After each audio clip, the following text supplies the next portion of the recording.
Good morning. Welcome to Daily Tanya. Today is Sunday, the 19th day of Menachem Av. Let's begin with tzedakah.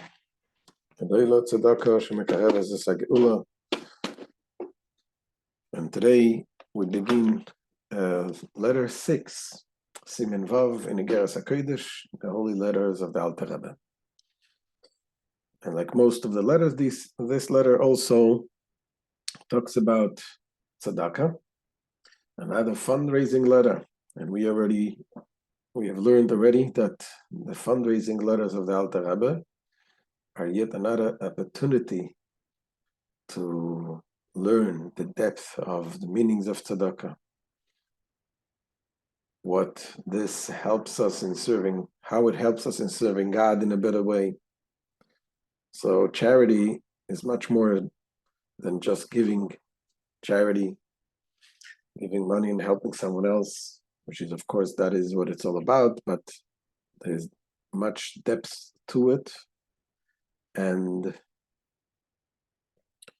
here the Alter Rebbe talks about what we will accomplish through giving tzedakah. The reward would be, he quotes a verse in Proverbs. It says, Zeireyat tzedakah secher emes, planting charity is rewarded with truth.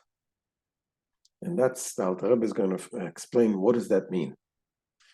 What does that mean that the reward for charity is truth? So let's begin, and we'll begin to read inside, and we'll explain further. So here the Alter Rebbe begins with quoting this verse: "Zeirei tzedakah secher emes." He who sows tzedakah has a reward of truth. Now there are different interpretations to this verse. There is some interpretations of the word secher. Secher comes from the word schar, which means reward. But secher also reminds another meaning, the meaning of a dam of water.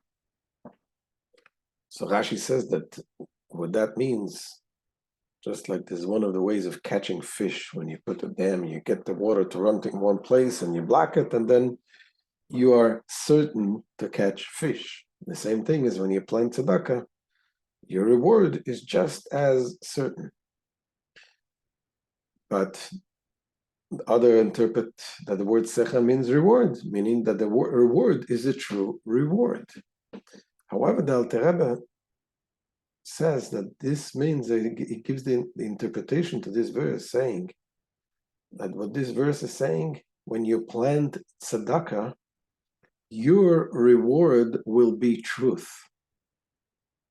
You will get truth as a reward. And that is something which Alter Rebbe goes on to explain what that means.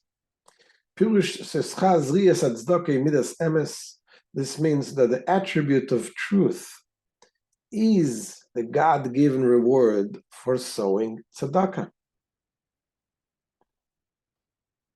To understand this, Alter Rebbe quotes now another verse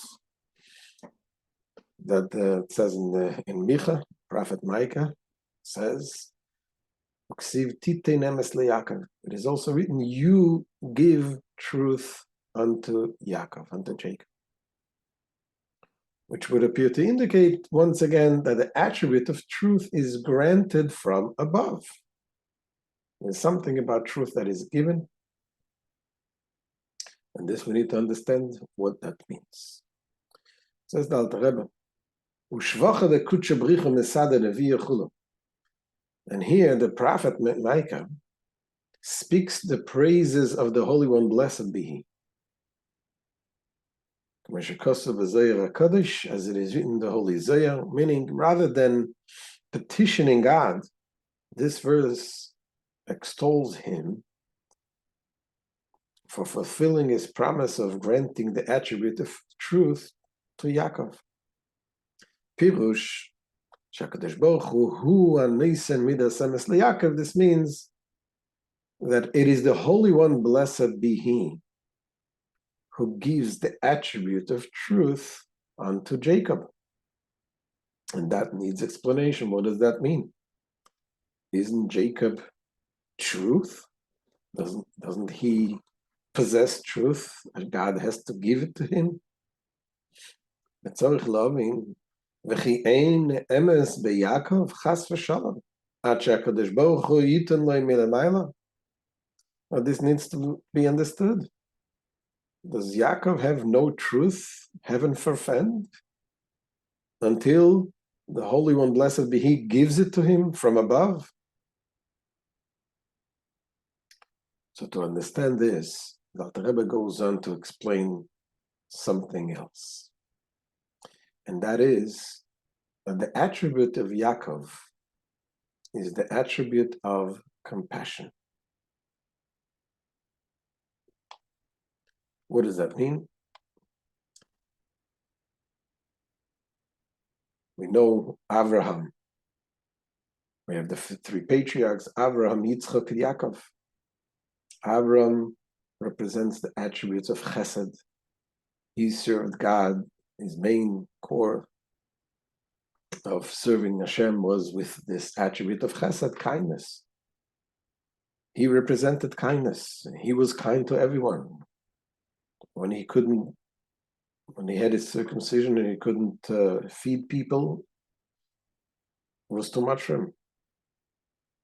He suffered with the fact that he couldn't feed people, not because he couldn't do it, because God took out the sun. He didn't want so it should be so hot, so no people would come and bother him. But this was so painful for him, and God sent him the three angels therefore. So Avram wanted, he had to do this kindness.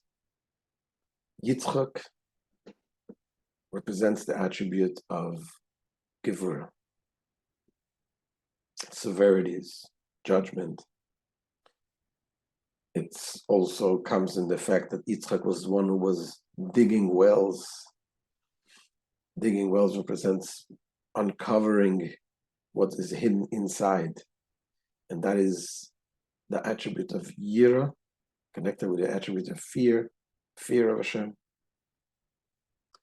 Restriction, judgment, saying whoever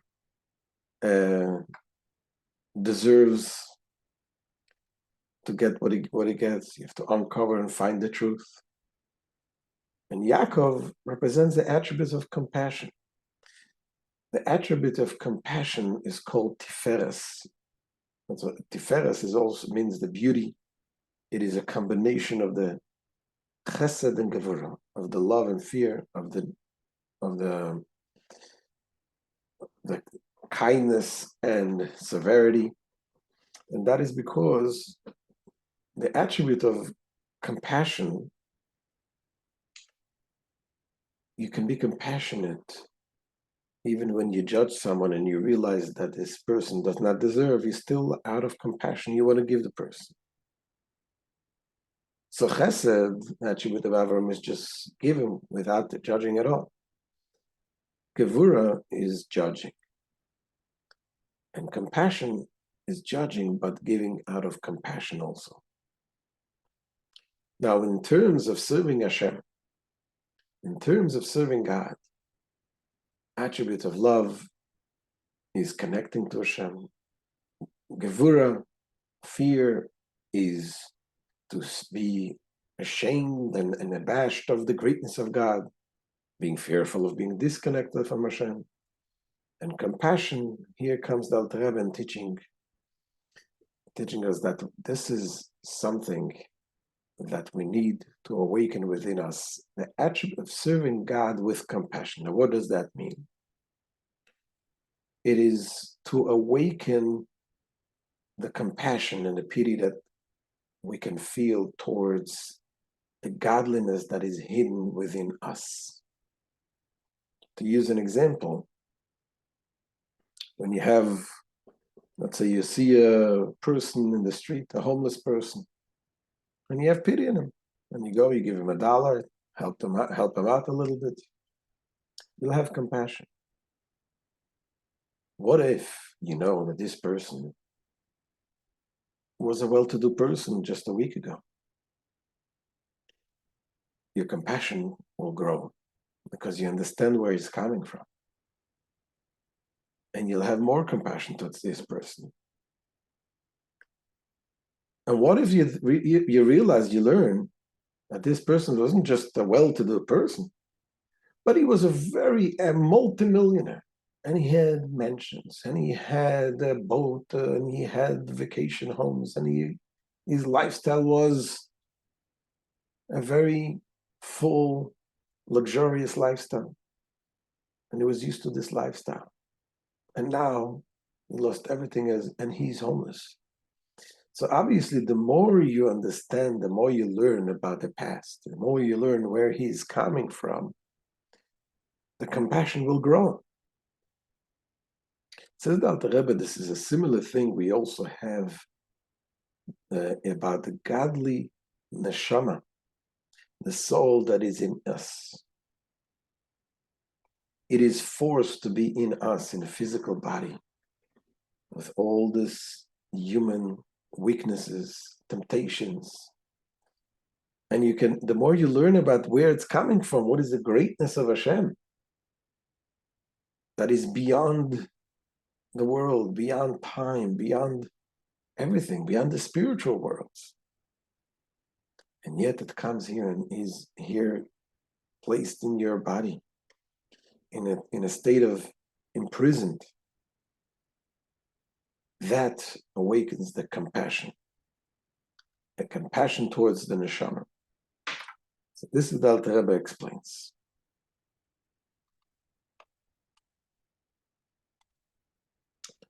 However,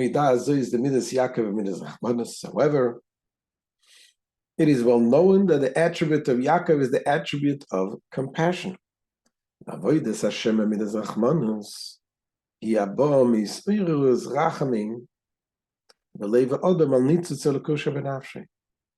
service of God through compassion derives from the arousal in a man's heart of profound compassion for the divine spark in his soul.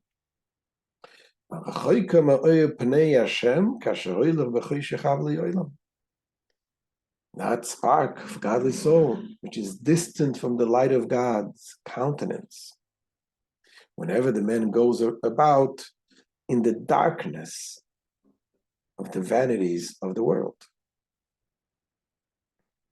When a man finds himself straying forlorn in a state of spiritual darkness, he can thus awaken within himself a feeling of compassion for the soul spark within him that he himself has banished from the light of the divine source. How do you awaken such a compassion? Is by learning, by understanding, and connecting to the fact what you learn, where this godly spark, where this is coming from what level. This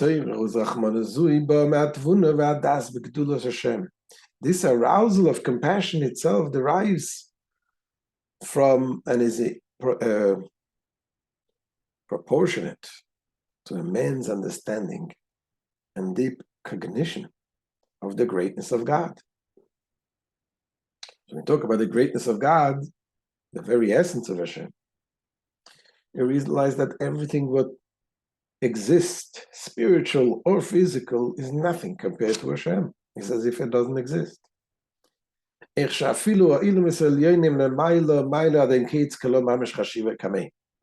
reflects upon how even the most infinitely sublime worlds are considered as truly naught before him.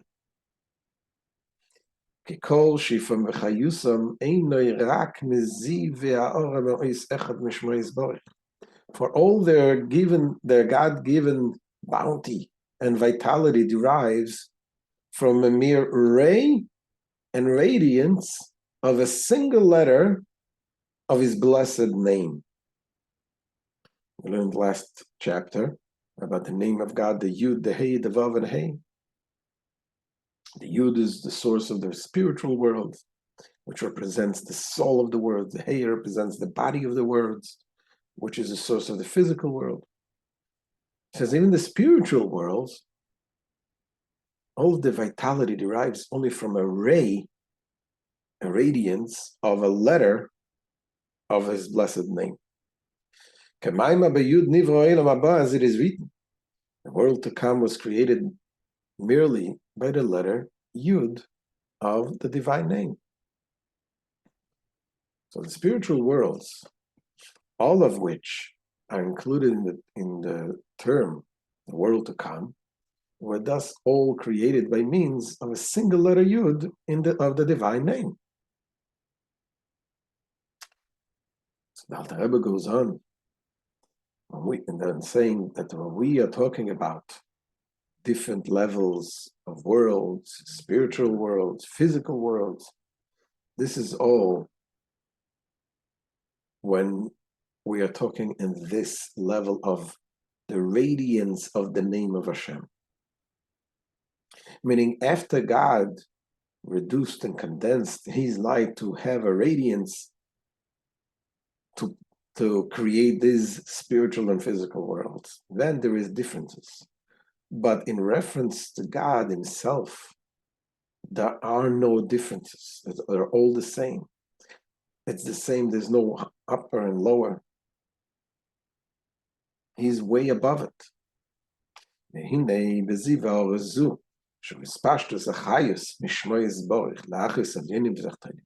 in this, it is in this ray and radiance, which is an extension of the life-giving energy that flows from God's blessed name to animate the higher and lower beings.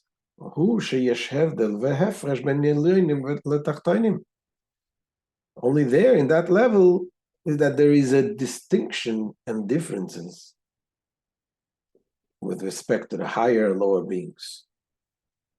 So that this world was created through the letter Hey, and so on, while the higher worlds were created through the letter Yud. So only then there are these differences. Only after the contraction reaching that level.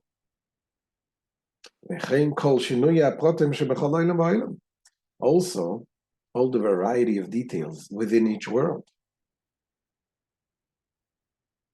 You have God created even in the physical world. You have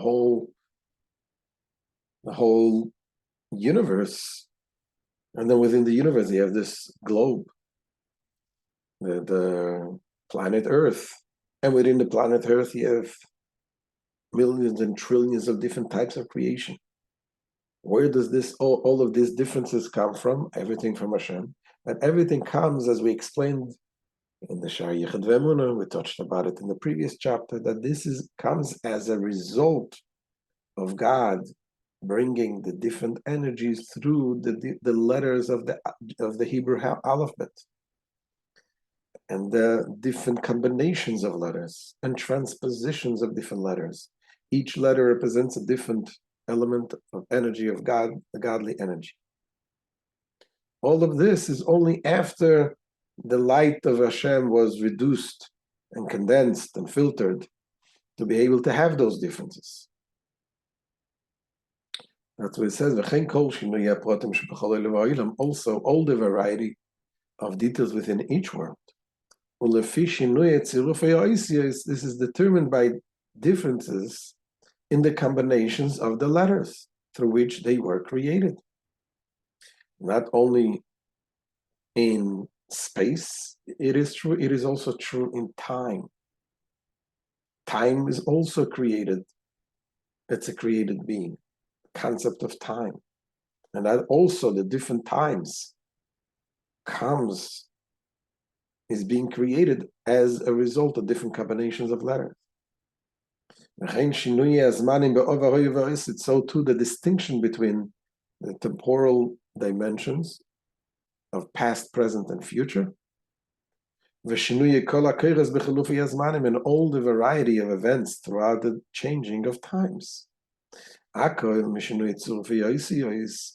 all of these too are determined by differences in the combinations of the letters.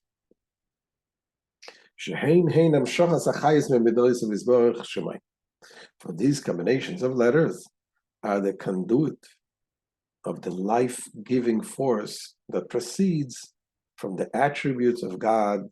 Blessed be His name.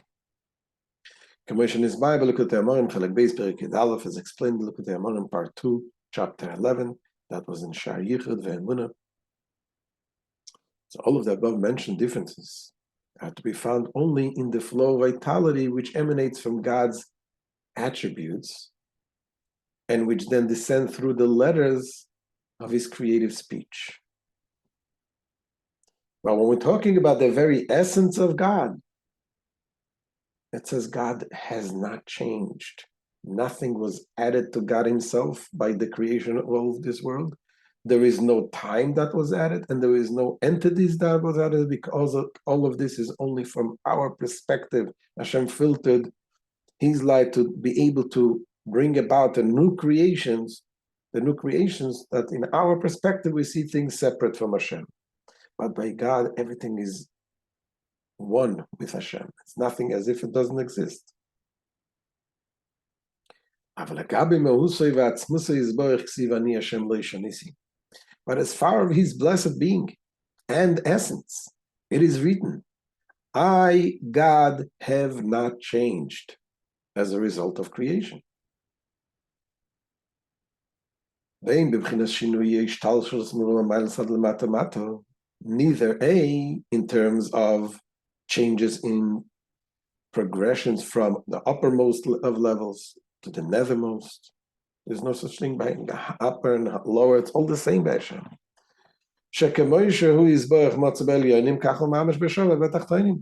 Because just as He is present in the higher world, so He is present in precisely the same measure in the netherworlds, the lower worlds. Since from His perspective there is absolutely no difference between them, all are equally distant from Him, for no thought can apprehend Him at all, even in the higher worlds. So the example that we use many times is, if you were going to compare $1 to $10 billion, is there a difference? Obviously. But when you compare this to a theoretically endless, infinite amount of dollars, is there a difference between 1 and 10 billion? There's absolutely no difference if you compare them to the infinite.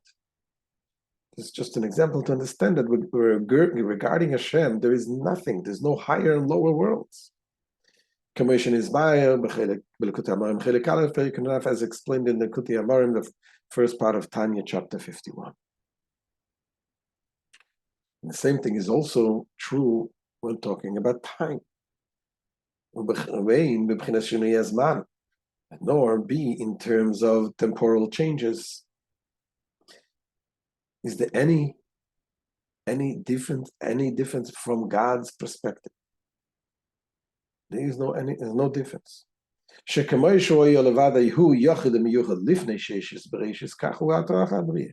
just as He was alone, one and unique before the 6 days of creation, so is He now after creation. So nothing was added from Hashem's perspective. But how can God's absolute unity remain unaltered despite the advent of the whole created universe? So the Alter Rebbe says again,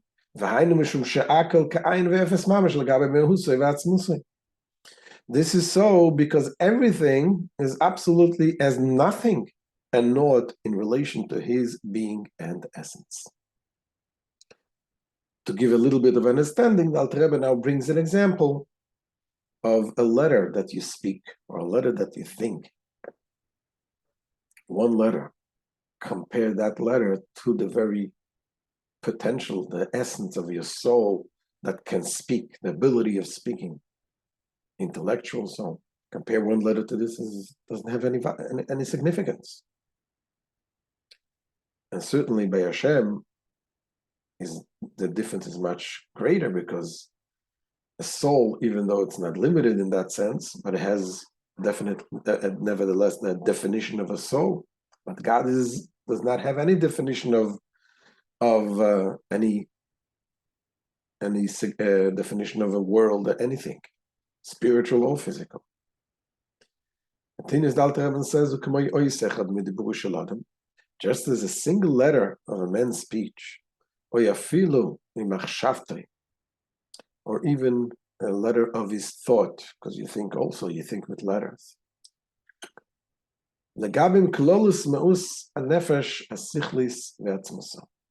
This is of absolutely no consequence in relation to the entire being of an essence of the rational soul. This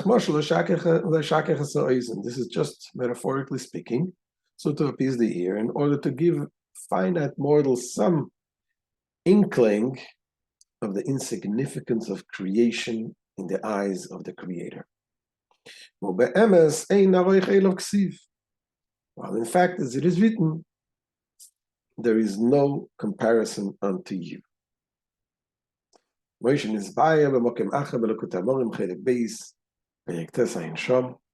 This is explained elsewhere in the Likutei Amorim, part 2, chapter 9, see there. Continues the Alter Rebbe.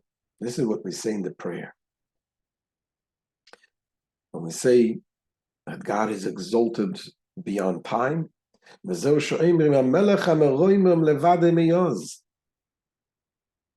underlies what we say in the prayer, the king who is exalted alone from aforetime. Pirush, which means, this means that just as aforetime, before the creation, he was alone, and apart from him, nothing existed.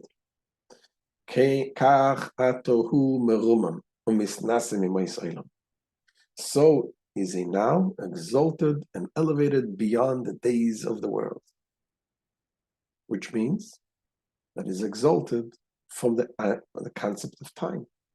This means that he's exalted and elevated, transcending the dimensions of time, which is known as the days of the world.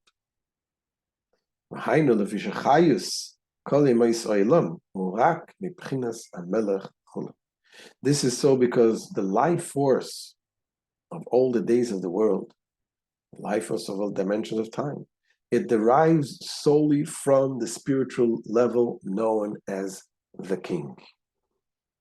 What is the level of godliness that is known as the king? It is the sphere of Malchus.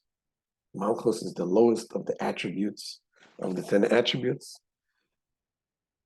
This is the attributes that the God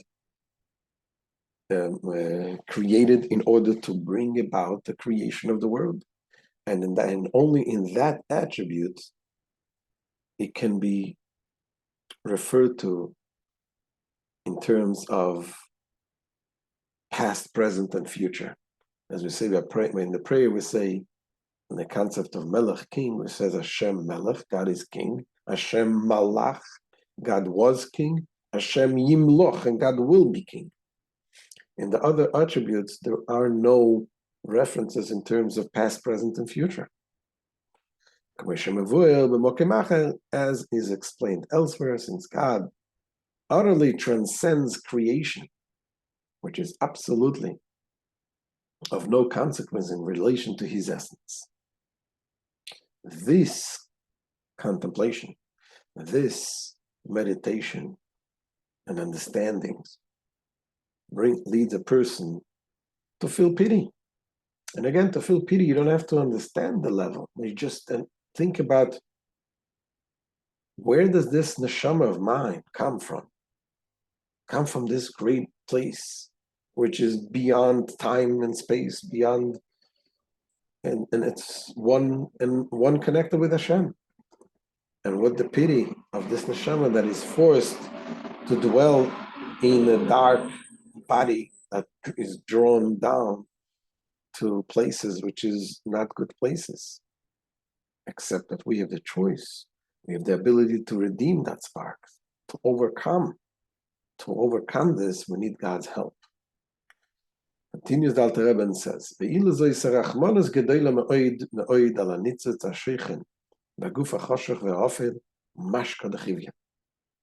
follows that there is extremely great cause to feel compassion for the spark, which is a part of God above, that dwells in the dark and gloomy body, the hide of the snake. Zohar says that after the sin of Adam and Eve, they were placed in the hide of the snake, which represents the kalipa, the shell that covers and conceals the godliness that they possess. Now the body is liable to contract impurity. The very fact, even before sin, just the fact that the person is capable of sinning by indulging in prohibited things that derives from the three utterly impure kalipas, the shells, and to become defiled by various lusts. May the merciful one spare us, involving things which, though permitted, it is derived from the klipas lega, from that shell which is neutral shell. When a person gets involved in lust things, even permissible things, it also drags the person down if it's not used for the purpose of serving Hashem. In order to be saved from that, we need God's help. If not for God's serving the man as a shield. And